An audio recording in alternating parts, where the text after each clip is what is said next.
3 weeks ago, Darlene and I were icebound for 2 weeks, and it gave a few insights into what it would be like to go to Mars. Because when the ice was falling, right, we couldn't get out for 2 weeks. We have a road outside of our community, a steep road. It was iced over. Nobody could go in or come out.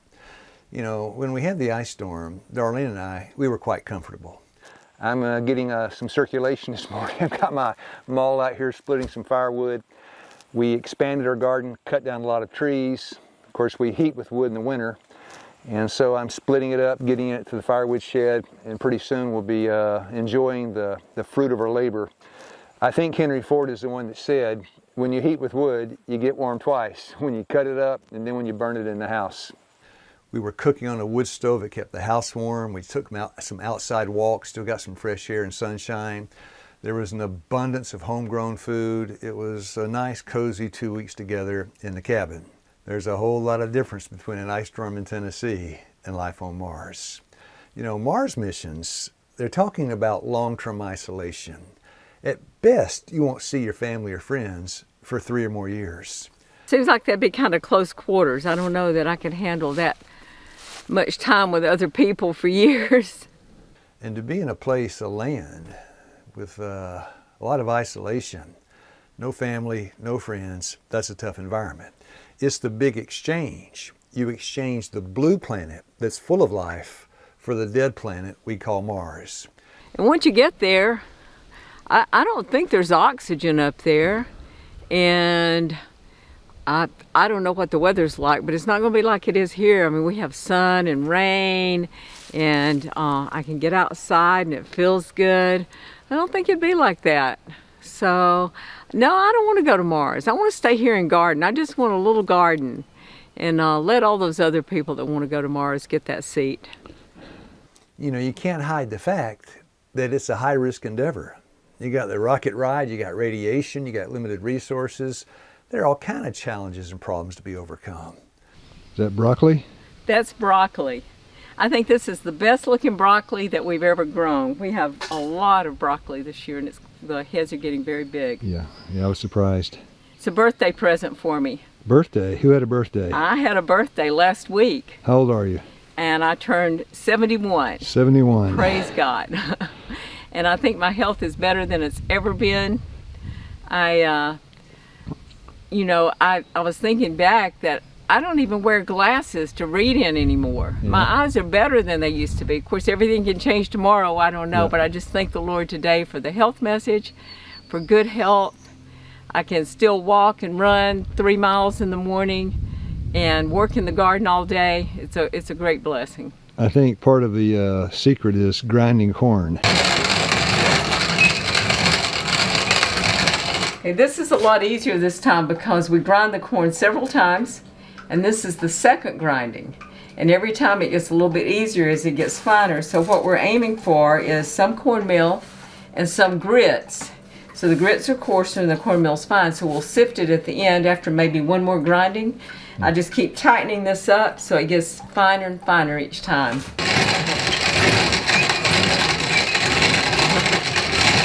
I still get tired even though it's easier. I like to grind corn. I like to grow corn. Yeah. We grew all colors of corn, and the corn is beautiful. And so we're trying to grind it with a hand grinder now, and it's quite a bit of work, but I think of it as exercise. It's great exercise to grind that corn. Yeah. And then we have something we've produced from our efforts, so we can make corn grits. They're really good, yeah. And cornbread, and I don't know, maybe some other things I haven't thought of yet. Corn cakes, corn pone, corn on the cob. We got right. All kind of corn. All kinds of corn. Yeah, well, that's right. 71 years old, and still a little corny. Still a little corny. And I'm just looking forward to another year of gardening and life and service for the Lord, hopefully. Show us that broccoli again. Let's get a close-up of that. Okay, there's the broccoli. Let's see. There it is. That's going some to nice looking broccoli there. Is that going to be lunch today? That's going to be lunch today. All right, looking forward to having lunch with you in a little while. So here in Tennessee, I go out on my porch in the morning, I hear the birds singing, I see the green trees, I smell the flowers blooming, especially right now we got the daffodils blooming. But you know, when you're in an artificial place, the mind is subjected to influences that push toward artificial, superficial, shallow. And in Mars, there's nothing real. So I can't think of any reason why I would want to go to Mars. I mean, I like to garden. I don't think I would be gardening much there. Hold it over here. That's the big one. So what was that, 4-pounder? I don't know, Huh? not that much. That much?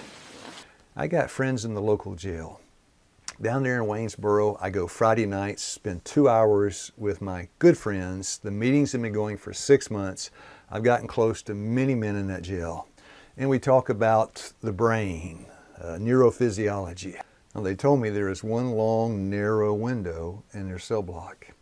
So they get one small view of nature. And they said when we had the ice storm, they could see a lot of the limbs had fallen. They see a lot of broken limbs. But last week, they saw it rained and there was a puddle of water and birds were taking little baths in the puddle of water. And they told me they watched it for 3 hours. Now that's the kind of sight and sound that will aid you to have stable thinking. Something natural, something simple. It just has some kind of effect on the minds. If you go to Mars, there's no life there. It's a lifeless planet. And so when you look out the window of your spaceship, your metal can, you see nothing. And nothing. It's all dead. There's no life. You may not be looking at cities and tall buildings, but there are no plants, no flowers, no trees, no birds, no anything that's living and alive. And as you look up, you know, nature is beautiful. Psalms 19 verse 1, it says the heavens declare the glory of God. But you know, when I go outside and I look up, it's framed by the trees around me and by the limbs and by all the things that set nature off. And I look up to the sky and I'm surrounded by life.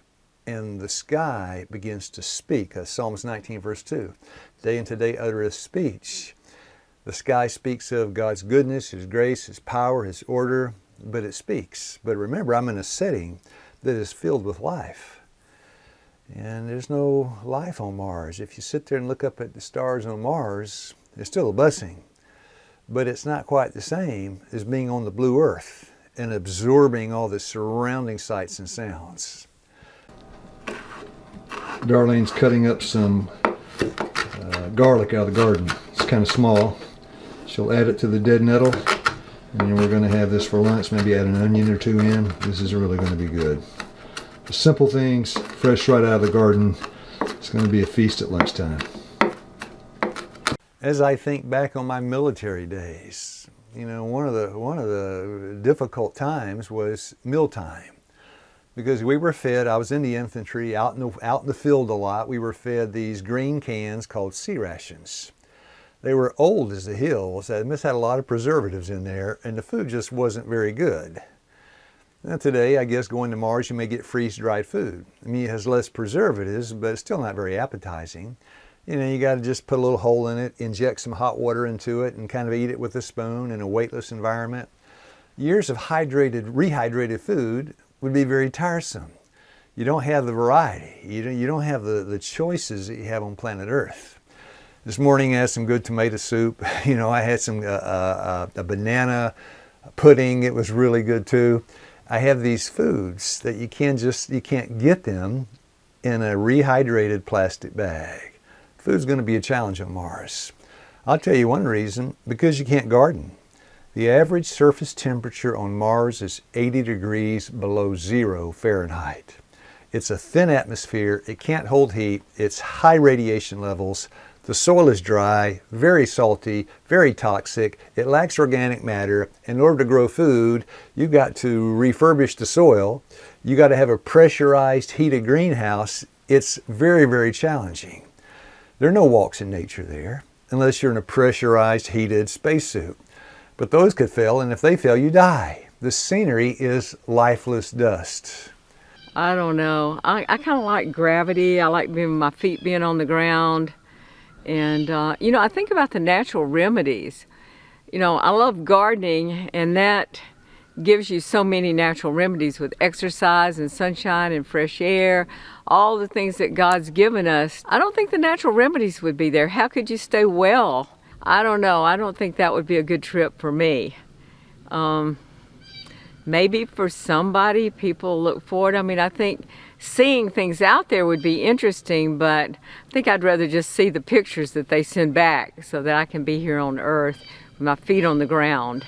I mean, how do you survive long-term isolation? I know, like in Houston, in Moscow, they have mock survival scenarios. They put people in a chamber, they keep them there for a month, 6 months, 2 years, 3 years, to see how they're going to survive in a close confinement like they'd face on Mars. My dear friends, those people inside there know they're in a metropolitan area of Houston. There's more than 2 million people around. They know they're coming out in 4 months, 5 months, whatever. They know it's limited. They know they're getting a good paycheck. It's all just like an act. It's not real.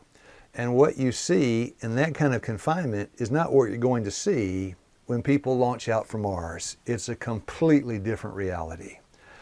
The only way to survive the earth is God's peace, His presence. And if you don't take that to Mars with you, how would you survive?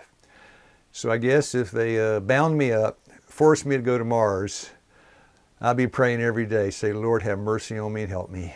Even though I'm in an environment that is completely foreign to functioning of a sane mind, give me grace and help me to survive. So my dear friends, I don't know what your thoughts are on space travel, but if they're like mine, I hope to travel in space one day. I really do. Heaven is a long way off, and in order to get to heaven from the earth, I believe in the second coming. I believe Christ will come again for His people. There'll be a resurrection. He'll take them home to heaven. In order to get there, we got to go through space. There will be no spacesuit. There will be no spaceship.